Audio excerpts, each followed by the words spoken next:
Hello friends, আমি প্রিয়াঙ্কা। আজ আমার ইংরেজি শেখার চতুর্থ দিন। আজকে আমি শিখব টেন্স। টেন্স সাধারণত তিন প্রকার: প্রেজেন্ট, পাস্ট এবং future. Simple tense, present continuous tense, present perfect tense, present perfect continuous tense. পাস্টের হচ্ছে simple past, simple continuous, past perfect continuous. ফিউচারের হচ্ছে simple future, future continuous, future perfect continuous tense. টেন্সের গঠন: সাবজেক্ট প্লাস ভার্বের শেষে S বা ES plus object. সাবজেক্টটা যদি থার্ড পারসন সিঙ্গুলার নাম্বার হয় তাহলে ভার্বের শেষে এস বা ইএস যুক্ত হয়। চেনার উপায় কি?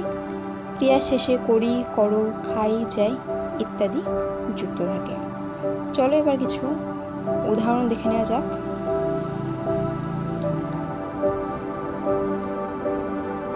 হ্যাবিটেট, ইউনিভার্সাল ট্রুথ, আনচেঞ্জিং সিচুয়েশন, বর্তমান কাল ইত্যাদি বোঝালে এই টেন্স ব্যবহার করা হয়। আমি ভাত খাই, আই ইট রাইস। সে ভাত খায়, হি ইটস রাইস।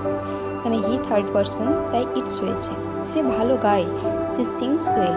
এখানেও সে থার্ড পারসন তাই ভার্বের শেষে এ যুক্ত হয়েছে। পৃথিবী সূর্যের চারিদিকে ঘোরে, the earth moves around the sun. এটা একটা চিরন্তন সত্য। সূর্য পূর্ব দিকে উদিত হয়, the sun rises in the east. এটাও একটা চিরন্তন সত্য। কিন্তু আর্থ আর সান থার্ড পারসন তাই এদের শেষে এস যুক্ত হয়েছে। আমি প্রতিদিন সকালে ঘুম থেকে উঠি, I get up early in the morning. এটা একটা প্রতিদিনের অভ্যাস। আমি প্রতিদিন স্কুলে যাই, I go to school daily.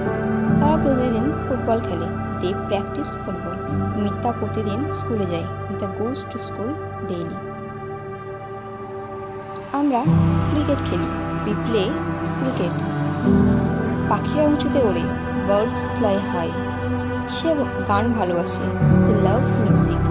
তুমি ভালো বলো, ইউ স্পিক ওয়েল।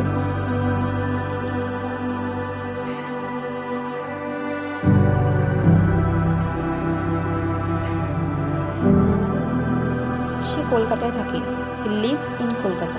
প্রিয়া এবং রিয়া কাপড় কাচে, প্রিয়া অ্যান্ড রিয়া ওয়াশ ক্লথস।